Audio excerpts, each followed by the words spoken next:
Баршаңызға сәлем. Бүгін сіздермен ауызашарға осындай балды торт әзірлейтін боламыз. Өте жұмсақ, дәмді болып шығады. Жасалу жолы да тез болады. Ең алдымен балыңызды осылай газдың жай отында жылытып аламыз. Оның үстіне 1 шай қасық сода қосамыз. Онан көп қоспаңыздар. Соданың дәмі шығып кетеді, әйтпесе.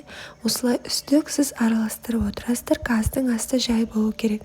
Шетін міне осылай көресіздер. Сол кезде аздап карамель түстес бола бастаған кезде кішкене май салып, оны араластырып, отты өшіресіздер. Май осы ыстыққа өзі ериді.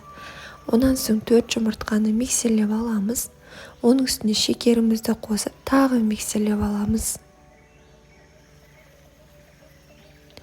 Жақсылап араластырып болғаннан кейін жаңағы суыған қоспамызды осы тестаның үстіне қосамыз. Қоспа қатты болмау керек, өйткені жұмыртқаңыз пісіп кетуі мүмкін. Сол үшін қоспаны суытып барып қосыңыз. Оның үстіне ұнымызды електен өткізіп саламыз. Тестаның консистенциясы осындай болу керек. Қатты сұйық, қатты қою болмау керек. Ыдысқа құйған кезде міне осындай болып құйылу қажет.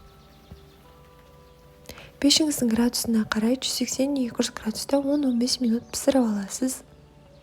Корж тез піседі, сол үшін қадағалап тұрыңыз.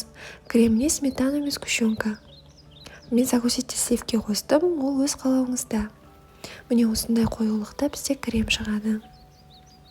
Корждарымыз пісіп, тек суығаннан кейін арасынан осындай қалыңдау етіп кремімізді жағып, корждарымызды жинаймыз. Корждарға пропитка жасап, шырын себудің қажеті жоқ, онсыз да жұмсақ болып шығады. Міндетті түрде жасап, қайталап көріңіздер. Мені қолдап тіркеле кетіңіздер.